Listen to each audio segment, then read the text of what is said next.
যারা bike user আছেন তাদের জন্য একটা সতর্ক বার্তা। আমার এই ছোটো বাইকটার ভিতরে দেখতে পাচ্ছেন একটা সাপ ঢুকছে, এই যে সাপের লেজ। সো কীভাবে ঢুকছে, কেন ঢুকছে আসলে আমি জানি না, কিন্তু সাপ একটা ঢুকছে। এখন এটাতে আমার বাইর করতে হবে, কতক্ষণ লাড়াচাড়া দিছি ও বেরোয় না। এবারটা বাইরিয়া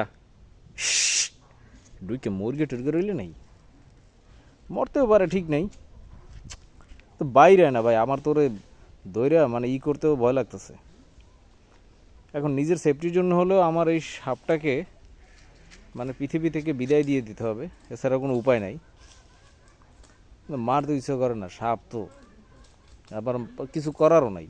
আবার ফেসবুক কমিউনিটি গাইডলাইনের জন্য আমি আসলে সেই জিনিসটা ভিডিও করতে পারবো না যে আমি এটাকে দিছি হান্দাইয়া, কিন্তু আসলে আমার কিছু করার নাই। ওরে গাট্টি দেরিয়া আস্তে আর কি ফালাই যেতে হইবে।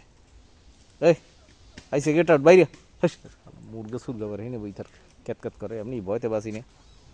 তো যারা ফেসবুকে মানে আমার ভিডিওটা দেখতে পাচ্ছেন বাইকাররা, একটু সাবধানে থাকবেন। এইসব সাপ সোপ বাইকের ভিতরে এইভাবে ঢোকে মাঝে মধ্যে, আসলে হয়তো বিড়াল টিড়ালে তাড়া করছে, এর জন্য ভিতরে এসে ঢুকছে। যাই হোক, আমি সেই জিনিসটা দেখাবো না যে আমি এটাকে পটল তুলতে সাহায্য করছি, সেটা দেখানো যাবে না ফেসবুক কমিউনিটি গাইডলাইনের জন্য।